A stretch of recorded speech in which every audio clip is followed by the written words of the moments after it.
In this lecture, we're going to continue our discussion of redox reactions. Specifically, we'll briefly review voltaic and galvanic cells. We'll talk about cell potential, Faraday's law, the difference between E and E naught, and finally, concentration cells.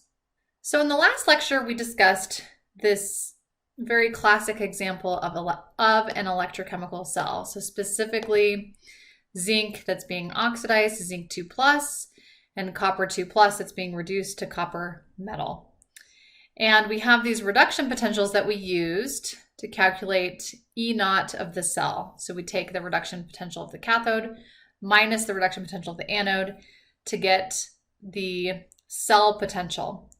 And from the cell potential, we can calculate Gibbs free energy to determine whether the reaction is spontaneous or not spontaneous. This is a galvanic cell because the cell potential is positive, which means that delta G naught is negative. This is a cell that will spontaneously produce a current, while an electrolytic cell, you need current to drive the reaction. Okay, so let's just talk about the half cell values. So this is a table from your textbook. Again, the standard half cell potentials are written as reduction potentials. You'll notice all of these are written as reduction half reactions. And hydrogen, H+ being reduced to hydrogen gas is the baseline that we use. So that's our 0 point. So anything that's a better oxidizing agent than H+ will have a positive reduction potential.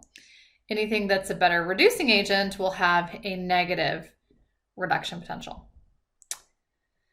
So again, these reduction potentials reflect the ability of the reactant to act as an oxidizing agent or a reducing agent.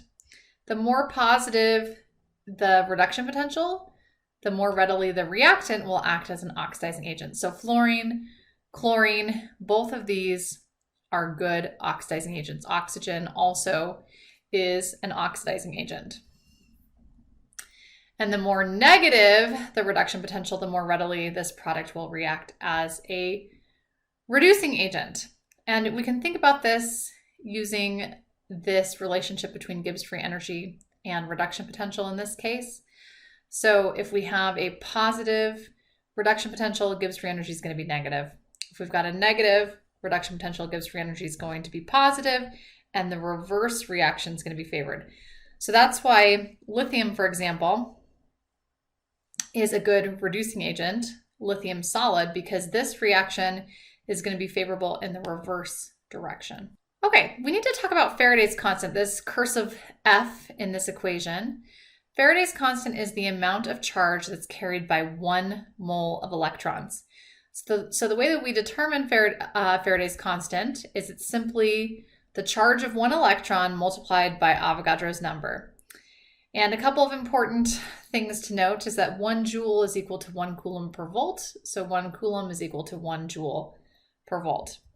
So if we take the charge of 1 electron and multiply by Avogadro's number, we get 96,484 coulombs, or 96,484 joules per volt, which we often will write as 96.484 kilojoules per volt. And this is specifically for 1 mole of electrons.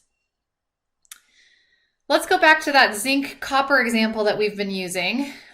So there is a time component when we're thinking about how much of the zinc is going to be oxidized and go into the solution, and how much copper 2+ ions will be reduced and build up onto this cathode. And this is based on Faraday's law. Faraday's law just simply states that the amount of the substance that's produced at each electrode is directly proportional to the quantity of the charge flowing through the cell. So when we think about current is typically measured in amps, and amps is simply coulombs per second. So the current flowing through the cell is the amount of charge per unit time. So if we multiply the current or the amps by the time in seconds, we'll get the charge. And then what we can do is we can convert from charge to number of moles of electrons using Faraday's constant, and knowing how many moles of electrons were required to oxidize or reduce a substance, we can calculate how much of a particular substance was either oxidized or reduced. All right, here's an example problem where we're going to use Faraday's law to determine what current we need to plate 0.86 of chromium metal from this chromium 3 sulfate solution on this faucet. So it's chromium 3. We know that because sulfate has a charge of -2, so this chromium must have a charge of +3. So we need 3 moles of electrons for every 1 mole of chromium reduced. And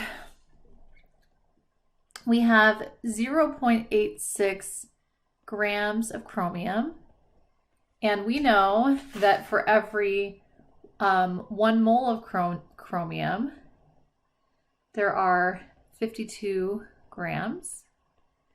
And we need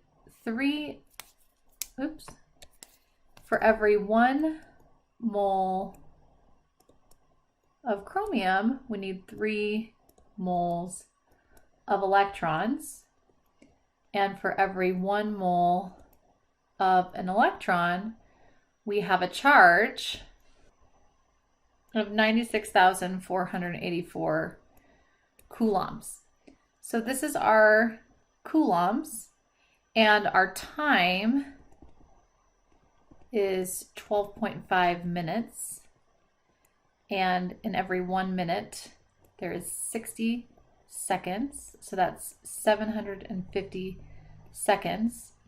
So if we simply divide our number of coulombs by the time, we'll get the current that is needed. And if we do that calculation, we get 6.4 coulombs per second, or 6.4 amps. So that is the necessary current.